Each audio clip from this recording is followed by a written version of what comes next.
আপনি মনে করেছেন সকাল থেকে সন্ধ্যা পর্যন্ত 100 বার স্ত্রীকে ভালোবাসি বললে, যুবক মনে করেছে বিয়ে করবে আর স্ত্রীকে 100 বার আই লাভ ইউ বললে সংসার টিকবে কিনা? ব্যক্তিত্ব ছাড়া সংসার আপনি কন্ট্রোল করতে পারবেন না। যদি ব্যক্তিত্ব দেখতে চান তাহলে আমি আপনাকে 1টা মিনিট ব্যক্তিত্ব দেখাই। আয়েশা রাদিয়াল্লাহু তাআলা আনহা বলছেন, কুন্না রাজা'না মিনাল গাজওয়াহ, আমরা একটা যুদ্ধ থেকে ফিরছিলাম মদিনাতে। সাকাতাতলি কিলাদাতুন, আমার গলার হার ছিল, গলার হার হারিয়ে গেল।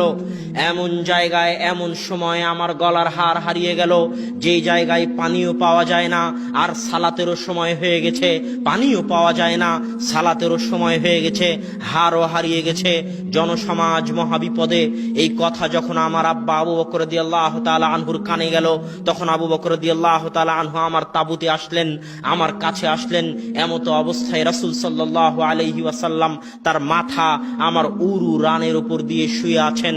এমত অবস্থায় আল্লাহর রাসূল আমার স্বামী মুহাম্মদ সাল্লাল্লাহু আলাইহি ওয়াসাল্লাম তার মাথা আমার উরু রানের উপর দিয়ে শুয়ে আছেন। ফালাকাজানি লাকজাতান শাদীদা, আমার পিতা আবু বকর রাদিয়াল্লাহু তাআলা আনহু আমাকে এত জোরে মারলেন, আমাকে এত জোরে মারলেন, আমাকে এত জোরে মারলেন, যদি আল্লাহর রাসূল আমার উরু রানের উপর মাথা না দিয়ে শুয়ে থাকতেন তাহলে আমি আয়েশা ছিটকে দূরে চলে যেতাম।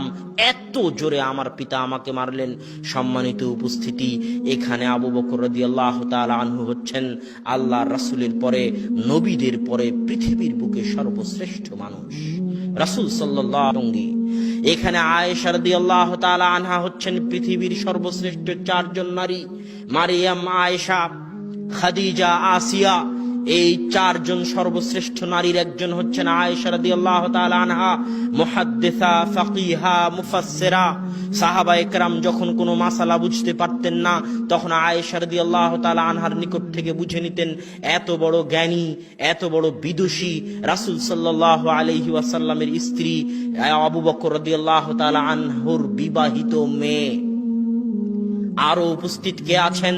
মুহাম্মদ সাল্লাল্লাহু আলাইহি ওয়াসাল্লাম, যিনি পৃথিবীর সর্বশ্রেষ্ঠ নবী, নবীদের মধ্যে সর্বশ্রেষ্ঠ নবী।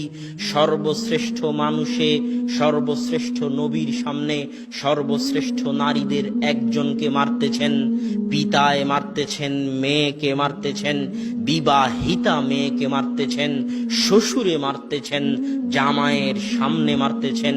সে জামাই যেমন তেমন জামাই নয়, পৃথিবীর সর্বশ্রেষ্ঠ নবীদের একজনের সামনে মারতেছেন, সর্বশ্রেষ্ঠ মানুষে মারতেছেন, সর্বশ্রেষ্ঠ নারীকে মারতেছেন, বিবাহিতা নারীকে মারতেছেন, জামাইয়ের সামনে মারতেছেন। এর নাম ব্যক্তিত্ব।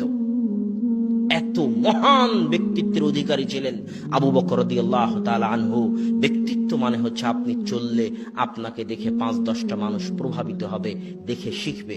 ছেলে পিতাকে দেখে শিখবে, আমি যেন আমার পিতার মতো হতে পারি, পিতার মতো চলতে পারি। স্ত্রী স্বামীকে দেখে শিখবে, স্বামী স্ত্রীকে দেখে শিখবে। এর নাম ব্যক্তিত্ব। এই ব্যক্তিত্ব ছাড়া সংসার চলবে না, সমাজও চলবে না। তো সাহাবায়ে কেরামের যুগে কেন ইসলাম এত দ্রুত ছড়তো? তাদের ব্যক্তিত্ব ছিল, তাদের ব্যক্তিত্ব দিয়ে মানুষ প্রভাবিত হয়েছে। তাদের চাল চরিত্র ব্যবহার এত উন্নত মানের ছিল।